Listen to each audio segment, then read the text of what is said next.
Hello friends, Mike from K&L Firewood. Thank you for being here. If you are new to our channel, we are a channel where we just do a bunch of stuff related to firewood. And one of the big projects we've had going on around here is this shop. And it's 99% done. I'm gonna give you a little tour of what's going on in the shop, and then some of the things we've been doing outside the shop that has been keeping us so darn busy.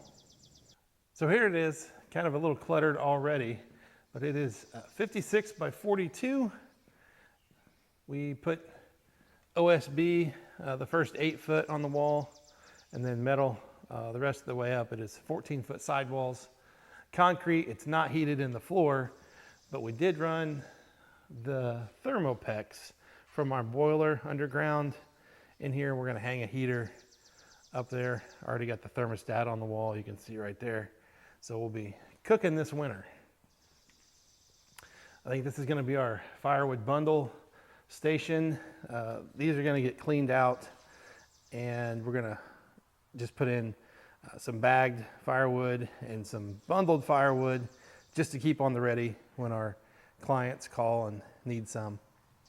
Back here in this corner, I'm gonna build a workbench along these walls here, and it's just gonna be dedicated to chainsaws for right now, sharpening and maintenance and things like that. Keep that all back here in this corner. And then along this wall, just a little more clutter. Eventually I'll get all the tools hung up on the wall and the bikes hung up on the wall. These shelvings units are firewood related stuff, and those are gonna go away. And I'll tell you what I've been looking for on Marketplace lately are these office chairs. You can find them on Marketplace, sometimes for like 10 bucks, and they're super comfy and they roll around, and have anybody come over and hang out in the shop, they can sit in an office chair. I also bought a window unit air conditioner.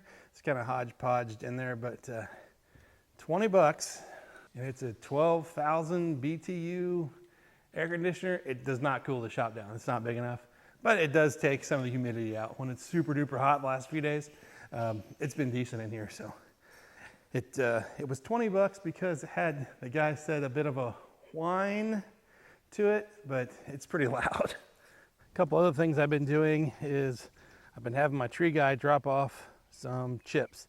I know you told me not to, but I had them brought in anyway because I'm doing kind of like what Twin City Firewood's doing. I'm just putting it down to keep the weeds down for the place where I set my totes, so I don't have to weed whack around those things so much. And then the other thing I've been collecting,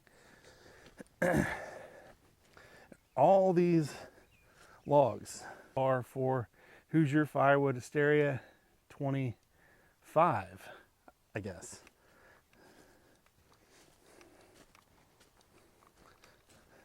The first one's back there in the back, I found on Marketplace.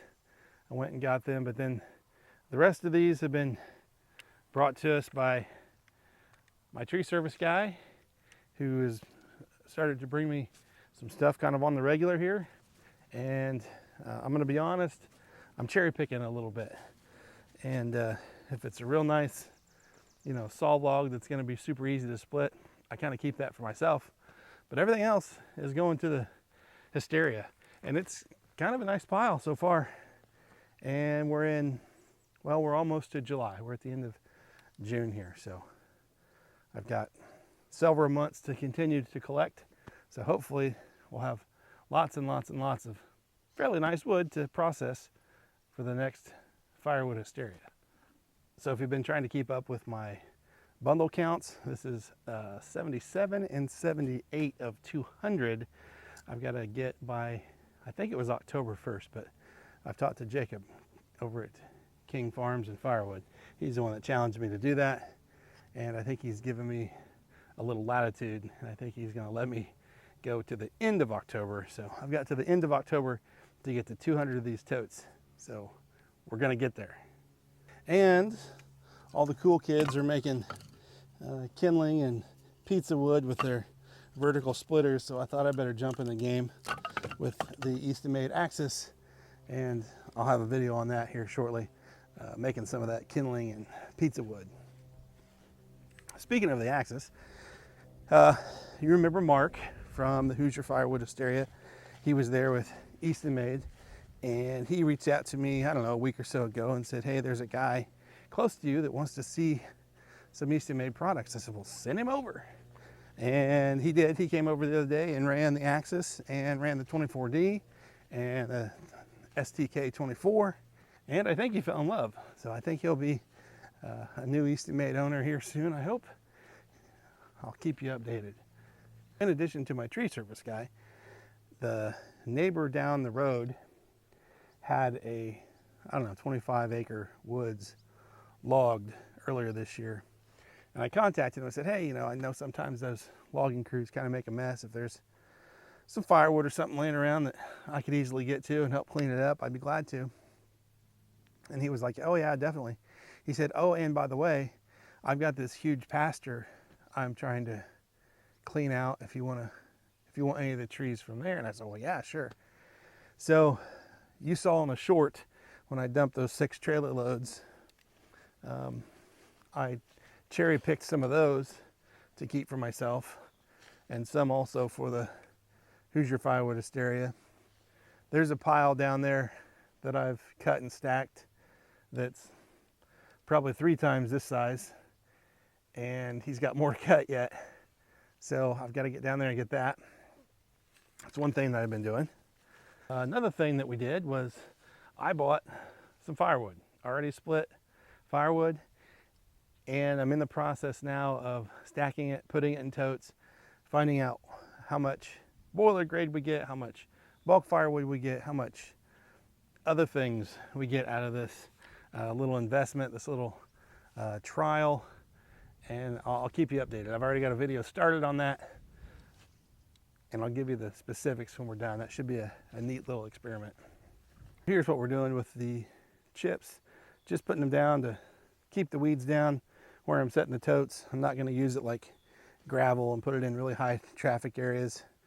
Everybody said do not do that, so I'm not going to. But I am going to put it down here and then spray some weed killer just to keep the maintenance down here a little bit, because I'll show you what happens.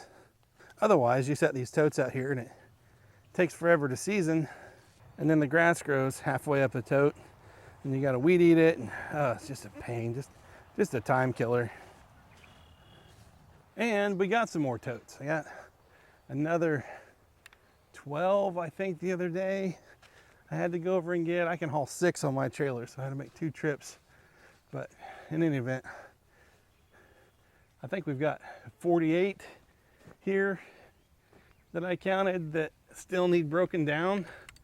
So I've got my work cut out for me. I have been busy working on the shop, collecting some stuff for the Hoosier Firewood Hysteria 25, laying this mulch down, and still trying to produce firewood, buying firewood, sorting firewood. I mean, it's been busy, and it's been hot. I know you guys have been hot too. I've been watching your channels. I've been trying to keep up. And for those of you worried about, oh my gosh, we don't have anything big enough for next year's event, don't worry, because we have some monsters here. That's sitting on the ground. That's this tall, however that is. Yeah, I don't know. Those are big ones. So don't worry, we'll have lots of big stuff to cut too. I think next thing I'm going to do is come over here and run this 24D. So I'll probably put that on the next video. Now that you know I'm still alive and still trying to make some videos and doing lots of stuff here around the woodyard. Thanks for coming by, and hopefully we'll see you sooner than later. Appreciate y'all being here. Hey, we'll catch you on the next one. See you later.